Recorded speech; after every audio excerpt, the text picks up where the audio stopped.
자매 예수님, 네, 매일 주교님하고 미사 봉헌하다가 경당에서 매일 7시에 주교님하고 미사 봉헌하다가 이렇게 오랜만에 본당에서 미사를 봉헌하는 것 같습니다. 네, 오랜만에 이렇게 미사를 봉헌하다 보니까 굉장히 떨리네요. 네, 또 이렇게 기회가 주어져서 또 여러분들을 이렇게 뵐 수 있어서 굉장히 기쁩니다. 오늘 특강 제목을 질문하는 신앙, 그리스도인의 신앙 느낌표로 이렇게 정해 보았습니다. 잘 보이시나요? 네, 이렇게 한번 정해 보았는데요. 왜 이 주제를 정했는지는 한번 이렇게 내용을 읽다 보면 또 이렇게 생각이 나실 겁니다. 처음 시작은 이 질문 없이 살았던 나로 이렇게 정해 보았습니다. 사진을 보시면 무엇이 보이시나요? 네, 에펠탑 보이시죠? 에펠탑이 어디 있는지 다 아시죠? 네, 어디 있죠? 네, 프랑스 파리에 있는데요. 저는 신학생 때 5년, 또 신부돼서 5년, 총 10년을 프랑스에서 이렇게 유학을 했습니다. 또 기회가 주어져서 이렇게 유학을 하게 되었는데요. 신학생 시절에 처음 유학을 나갈 때만 해도 굉장히 설레었던 기억이 납니다. 저도 안성 출신인데요. 안성에서만 나고 자랐던 이 시골 촌놈이 또 언제 외국에서 이렇게 오래 살아보겠어요? 또 이런 기회가 주어져서 굉장히 기쁜 마음을 가지고 출국을 했던 기억이 납니다. 그렇게 도착한 신학원은 마치 영화에 나오는 성 같았습니다. 이 대리석으로 만들어진 계단을 따라 올라가다 보면 나무로 된 복도가 나오고 나무로 된 복도를 이렇게 걸으면 옛날에 이 국민학교 다 기억나시죠? 거기를 이렇게 걷다 보면 삐그덕삐그덕 이 소리가 났습니다. 그리고 이 17세기에 지어진 이 건물이니까 보수도 특별히 없었고 그럴만도 했습니다. 그렇게 도착한 첫날 우리는 열쇠를 받았습니다. 실제로 이런 열쇠들을 많이 사용을 하는데요. 프랑스는 지금도 이렇게 아직도 이런 열쇠들을 사용하는 집들이 굉장히 많습니다. 그런데 이 열쇠들이 어떤 열쇠들이었느냐? 하나는 2개를 받았는데요. 하나는 방 열쇠, 하나는 신학원 정문 열쇠였습니다. 그래서 제가 왜 우리에게 신학원 정문 열쇠까지 이렇게 주느냐? 이렇게 물어봤더니 그 선배 신학생이 여기에서는 너가 나가고 싶으면 나가고 들어오고 싶으면 언제든 들어오면 된다라고 이렇게 이야기를 해주었습니다. 이 말을 들은 제 마음이 어떠했을까요? 한국에서는 늘 이렇게 7시에 일어나서 뭐 이렇게 쭉쭉쭉쭉 아침 기도하고 아침 식사하고 수업 듣고 점심 먹고 시간별로 쫙쫙쫙쫙 하다가 이 열쇠를 받고 나서 제 마음이 어떠했을까요? 자유다. 드디어 내가 이렇게 신학생이 되어서 늘 감옥에 갇혀 살다가 내가 드디어 자유를 맛보게 되었구나. 굉장히 기뻤습니다. 마치 영화 쇼생크 탈출에 나오는 이 듀크레인처럼 내가 드디어 탈출했구나. 이 생각이 들었습니다. 한국에서는 외출 한번 하려고 그러면 신학원 그 학생처장 신부님 허락도 받아야 되고 생활 담당하고 있는 선배 신부님 부제님한테 허락도 받아야 되고 여러 가지 과정이 있지만 여기서는 제 마음대로 나가고 싶으면 나갔다가 열쇠 열고 그냥 들어오면 되는 것이죠. 그렇게 유학 첫날 밤 저는 새벽 3시에 들어갔습니다. 가관이죠. 물론 이게 방학이기도 했고 한국 신부님들의 이 환영식이 길어지면서 저희는 11시부터 꾸벅꾸벅 시차 때문에 졸고 있는데 신부님들은 저희 핑계로 2-3시까지 놀더라고요. 그래서 그렇게 늦게 들어왔습니다. 그렇게 프랑스어를 배우던 그 시절에 저는 어학원 친구들하고 이렇게 밤마다 이렇게 나가기도 하고 또 신학원 살고 있는 신학생들하고 같이 이렇게 저녁마다 나가기도 했습니다. 그래서 카페 가서 맥주도 먹고 이것도 사 먹고 이렇게 지내기도 했는데요. 그러나 그렇게 카페에서 사 먹는 비싼 맥주나 이런 것들이 굉장히 부담스럽게 느껴졌고 어느 순간부터는 힘들기도 했겠죠. 그래서 조금 철이 들면서 유학생활에 조금 더 익숙한 삶을 살아가기 시작했습니다. 어떻게 지냈을까요?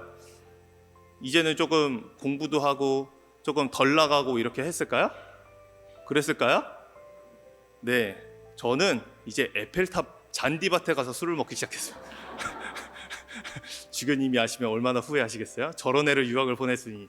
뭐 이렇게 가게에서 사는 맥주는 카페에서 예를 들면 맥주 500을 사 먹으면 15,000원인데 가게에서 이렇게 사가면 뭐 5,000원, 6,000원이면 6병을 살 수 있으니까 이제 술을 사서 학생들이 많이 없죠? 네, 이렇게 맥주를 사서 이제 친구들과 가서 이 잔디밭에서 먹기 시작했습니다.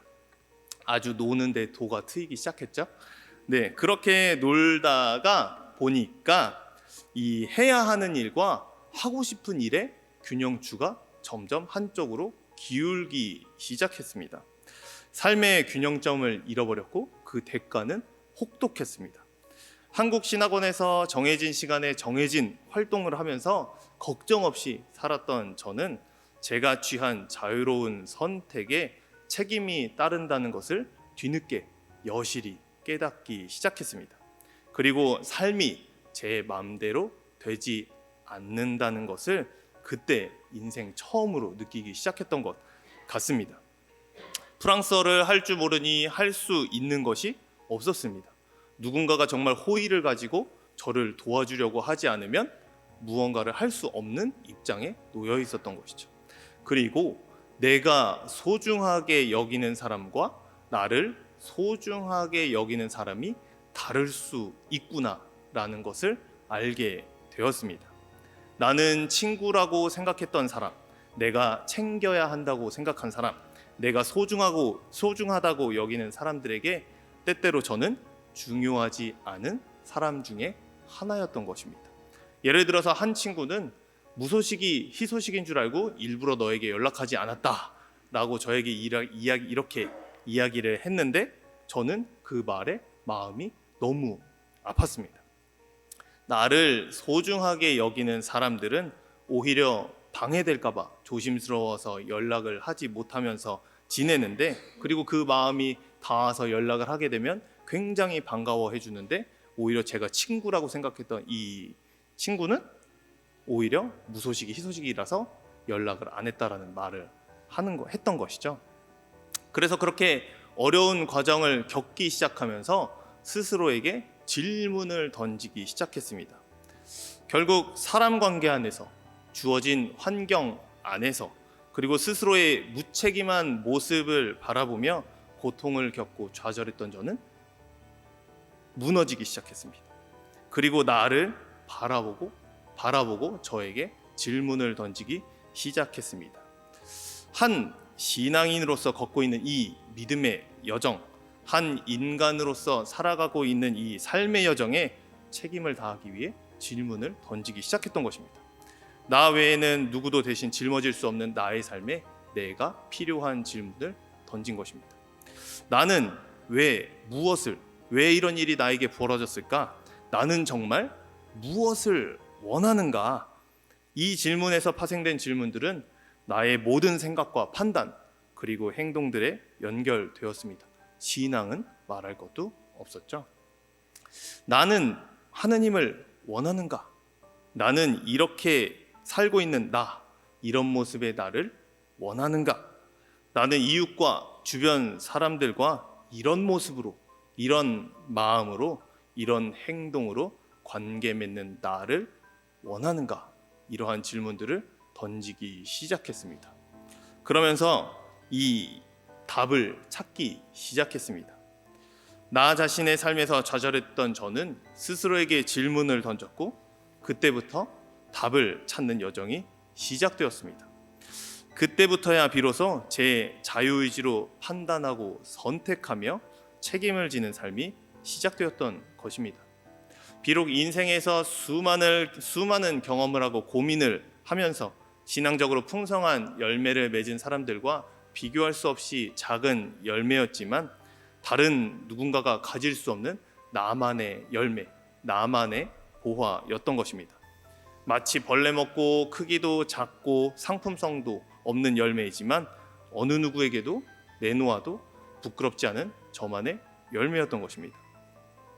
그때부터 저는 제 삶과 믿음에 의심과 질문을 던지기 시작했고 나만의 벽돌을 한 장 한 장 이렇게 쌓아 올리면서 하느님의 성전을 지었던 것입니다. 여러분의 신앙은 어떻습니까? 여러분은 어떤 신앙을 살고 있습니까? 고민 없이 남들과 같은 모습으로 적당히 타협하면서 살아가는 맹목적인 신앙입니까? 아니면 하느님을 직접 만나기 위해 스스로의 삶에 의심을 던지고 고민하며 질문하는 신앙입니까? 나의 신앙에 대해서 의심하고 고민하며 질문한다는 것이 하느님을 향한 나의 불신앙을 상징하거나 신앙에 대한 거부를 뜻하지 않습니다. 오히려 교회의 성인들도 자신들이 믿는 하느님과 믿음을 의심했습니다. 예를 들어 우리 교회 역사 속에서 의심의 대명사가 누가 있을까요? 답을 찾기 위해서 제가 보기를 준비했습니다. 주님의 말씀대로 물 위를 걷다가 빠진 베드로, 2번 동료 제자들의 부활 증언을 믿지 못한 토마스 사도, 3번 날마다 신자들을 향한 자신의 사랑이 부족하다고 의심하는 초월본당 주임 신부님. 몇 번일까요? 3번도 꽤 나오네요. 알아서 참고하시길 바라겠습니다. 네, 베드로도 의심이 물론 많았지만 의심의 대명사는 바로 성 토마스 사도였습니다. 요한복음에서 그는 이렇게 말하죠. 나는 그분의 손에 있는 못자국을 직접 보고 그 못자국에 내 손가락을 넣어보고 또 그분 옆구리에 내 손을 넣어보지 않고는 결코 믿지 못하겠소 라고 말을 합니다.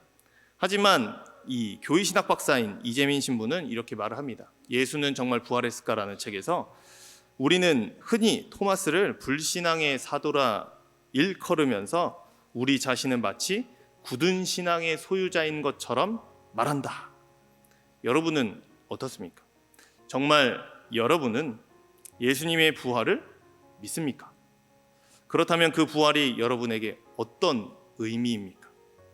예수님께서 부활하셨다는 것이 여러분의 삶을 어떻게 변화시키고 있습니까?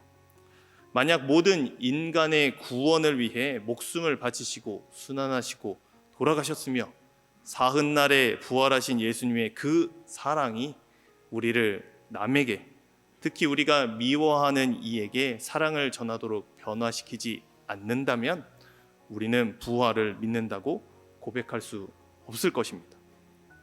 왜냐하면 우리가 믿는 예수님은 당신을 미워하는 이들에게도 사랑을 전하기 위해 십자가의 죽음을 받아들였기 때문입니다. 그래서 토마스 사도의 저의 주님, 저의 하느님이라는 고백은 위대합니다. 예수님의 그 상처 속에서, 십자가 죽음 속에서 마침내 우리를 향한 예수님의 사랑을 깨닫고 주님이라고 고백했기 때문입니다. 그래서 이재민 신부는 이렇게 말을 합니다. 예수의 상처에 사랑이 감추어져 있음을 믿을 때 인간은 절망의 상황에서도 평화의 인간, 사랑의 인간이 될 수 있다.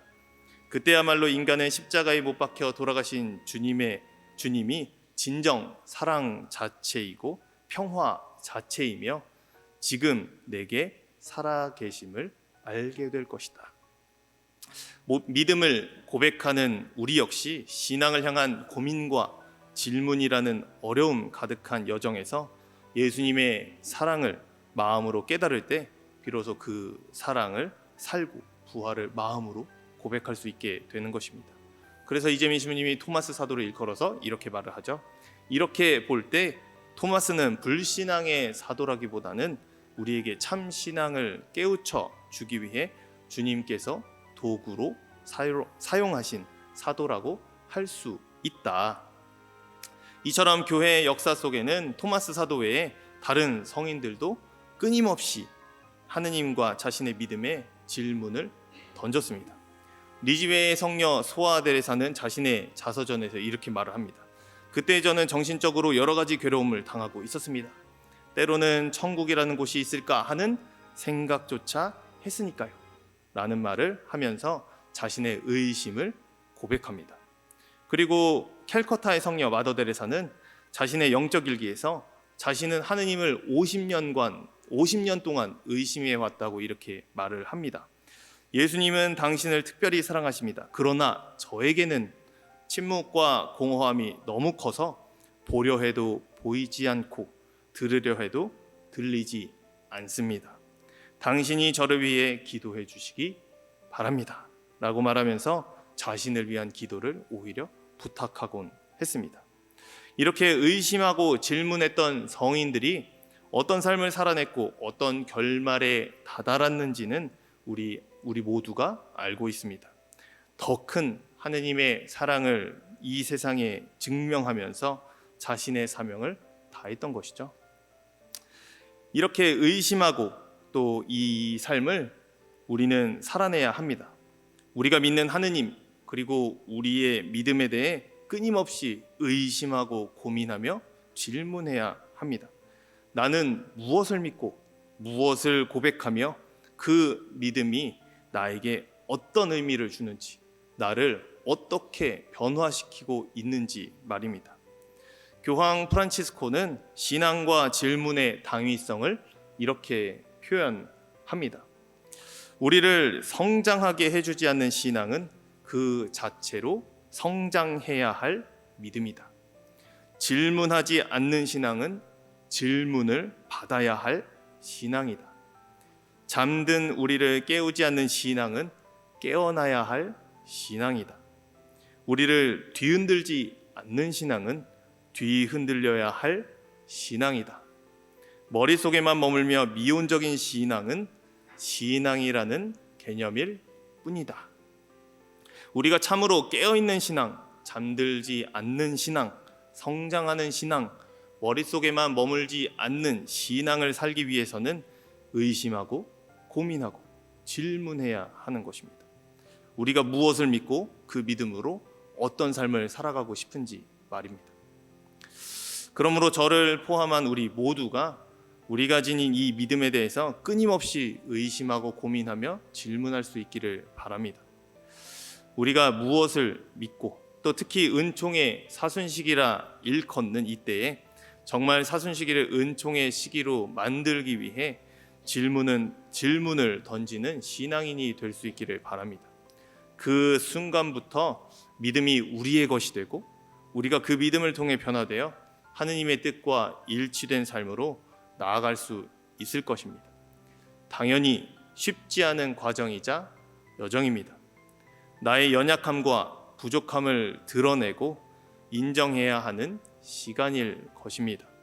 어쩌면 나의 믿음이 속빈 강정이라는 것을 깨닫는 순간일지도 모릅니다. 하지만 그 빈자리와 부족함을 인정하는 순간부터 곧 하느님 앞에서 나의 가면을 벗어버리고 거추장스러운 장식을 떼어내는 순간부터 믿음의 자리가 생겨납니다. 그러므로 오히려 더 맞서서 그 어려운 길을 택하고 한 발 한 발 내디디시길 바랍니다. 누구에게나 조건 없이 주는 그 사랑으로 악을 물리치고 죽음을 이긴 주님께서 우리와 함께 하실 것입니다. 아멘.